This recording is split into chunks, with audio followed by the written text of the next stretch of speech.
So Gareth has set up a competition environment for the flag he would like to put forward. To give this opportunity to young New Zealand designers is an amazing opportunity, in that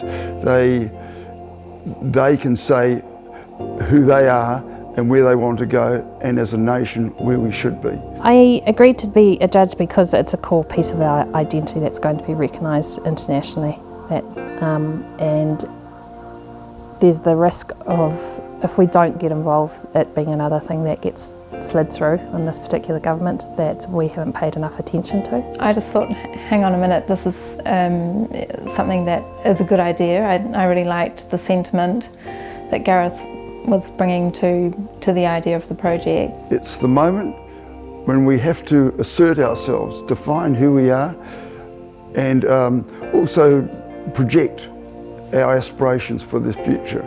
It's a massive opportunity to learn about our history. I don't think that you can approach any design project without making sure that you've got a really sound understanding of the brief and who your client is. It's important because it's, again, that place for designers to stand up and put forward and represent what this is about, which is visual communication. Designers in particular have an ability to synthesize all the various issues that need to be addressed and brought into a cohesive whole that's expressive, visually expressive of who we are.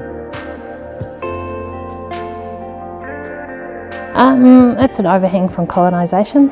It's quite distinctly of a different culture. It doesn't necessarily say New Zealand. It doesn't represent who we are at the moment and where we're going in the future.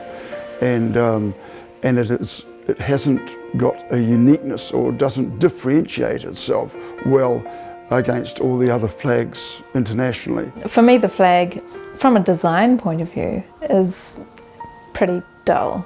It just doesn't represent really how I feel about this country and my experience of it. I'm very interested in the discussion behind it, like what is the kaupapa, what is the philosophy, why has this designer come up with these particular designs? It should be independent, it should express our uniqueness, our point of difference, our innovation. What I'm interested in looking at is seeing how we can be less literal, so looking for the non-literal interpretation, something reductive. How do you express that and say, this is home for me, this is home for the people that I live with next door, this is home for our community.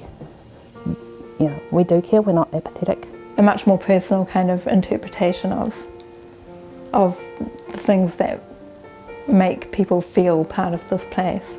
It's an extraordinary moment when we can design a visual identity that embraces and expresses that aspiration. Push some boundaries, use our design skills, don't patchwork together things that have been around before in a haphazard type of manner, you know. It's important.